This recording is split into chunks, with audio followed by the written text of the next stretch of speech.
বিদেশে বাংলাদেশের সব মিশন থেকে রাষ্ট্রপতির ছবি সরানোর নির্দেশ। জুলাই সনদের খসড়া প্রধানমন্ত্রী হলে দলীয় প্রধানের পদে থাকা যাবে না। শেখ হাসিনার পতন আল্লাহর ইচ্ছায় হয়েছে বললেন কাদের সিদ্দিকী। হাসিনার সংবিধানে নির্বাচন হলে সবাই রাষ্ট্রদ্রোহী হতে পারে বললেন ফরহাদ মজহার।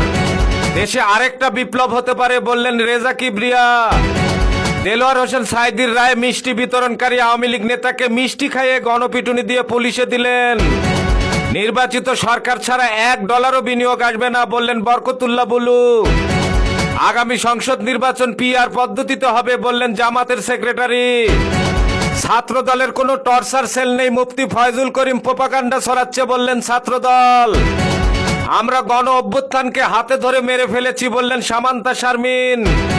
ওয়াদা ভঙ্গ করলে আবারও গণ অভ্যুত্থান হবে বললেন ব্যারিস্টার ফুয়াদ।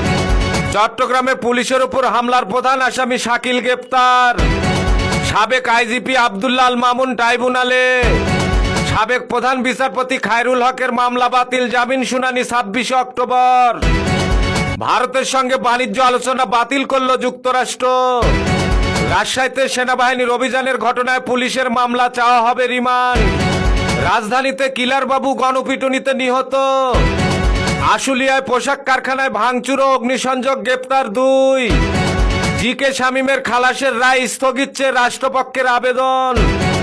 অসুস্থ হয়ে কারা অধিদপ্তরের এআইজি আবু তালেবের মৃত্যু। ইসরায়েলি হামলায় গাজায় একদিনে নিহত অন্তত আরো 70 জন। কিশোরগঞ্জে রুগী দেখতে গিয়ে সড়ক দুর্ঘটনায় দাদি নাতনির মৃত্যু। গাজা সিটি দখলে এগিয়ে যাচ্ছে ইসরায়েল। পাকিস্তানে ভয়াবহ বন্যায় 2 দিনে প্রাণ গেল 351 জনের। সিন্ডিকেটের কবলে সারের বাজার, কৃত্রিম সংকটে সারের দাম বৃদ্ধি। গাজীপুরে 4 ঝুটের গুদাম পুড়ে ছাই। আরো ভূমি চান পুতিন, ইউক্রেনকে চুক্তি করতে বললেন ট্রাম্প।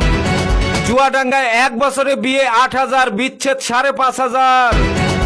গাজীপুরে আবাসিক হোটেলে অসামাজিক কার্যকলাপ, গ্রেপ্তার 13। ছাত্রীর আপত্তিকর ছবি ভিডিও ছড়ানোর অভিযোগে শিক্ষক গ্রেপ্তার। নড়াইলে আধিপত্য বিস্তারকে কেন্দ্র করে 2 পক্ষের সংঘর্ষ, আহত 30। গাজাবাসীদের জোরপূর্বক দক্ষিণে সরানোর প্রস্তুতি নিচ্ছে ইসরায়েল। গাইবান্ধায় জামাত নেতার মরদেহ উদ্ধার। কালীগঞ্জে 3 বছরের শিশুকে গরম খুন্তি দিয়ে পুড়িয়ে নির্যাতন। কুমিল্লায় প্রাইভেট কারের চাপায় মা ও মেয়ে নিহত। বাবর রিজওয়ানকে ছাড়াই এশিয়া কাপের স্কোয়াড ঘোষণা করল পাকিস্তান।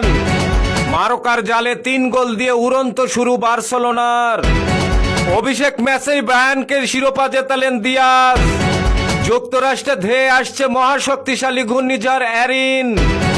গাজাবাসীর সব ধরনের ভিজিটর ভিসা স্থগিত করল যুক্তরাষ্ট্র। 3 শতাধিক মৃত্যু, পাকিস্তানের বন্যা দুর্গতদের পাশে দাঁড়াচ্ছে ইরান। রাশিয়া ইউক্রেন যুদ্ধ আপাতত থামছে না। রাশিয়ার উপকূলে ভূমিকম্পের আঘাত।